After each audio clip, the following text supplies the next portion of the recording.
మనం ఎవరికైనా ఏదైనా సహాయం చేశామో లేదంటే మంచి పని చేశామో వాళ్ళకి ఏదైనా మాట సహాయం చేశామో ఏదో ఒకటి చేసి అది బాగా గుర్తుపెట్టుకొని అవతలి వాళ్ళకు నేను ఈ సాయం చేశాను ఆ సాయం చేశాను వాళ్ళు నా వల్లే ఇలా ఉన్నారు వాళ్ళకి నేను సహాయం చేయటం వల్లనే ఇలా సంతోషంగా గడపగలుగుతున్నారు అంటూ పదే పదే అదే గుర్తు చేసుకుంటూ నేను సహాయం చేశాను అని చెప్పి మీరు ఒక్కసారి సహాయం చేసిన దాన్ని 100 చోట్ల 100 మార్లుగా చెప్తూ ఉంటారు.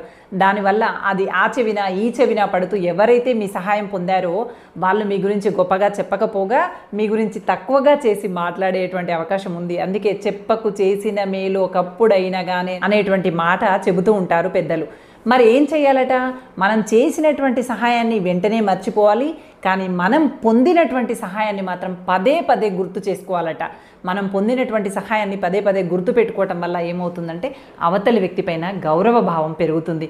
అంతేకాని ఇతరులకు సహాయం చేసి పదే పదే దాని గురించే చెబుతూ ఉన్నావే అనుకో, నువ్వు చేసినటువంటి సహాయానికి విలువ తగ్గిపోయేటువంటి అవకాశం ఉంటుంది.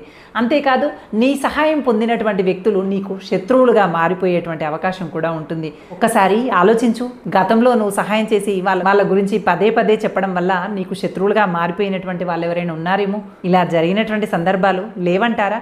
కామెంట్ చేయండి.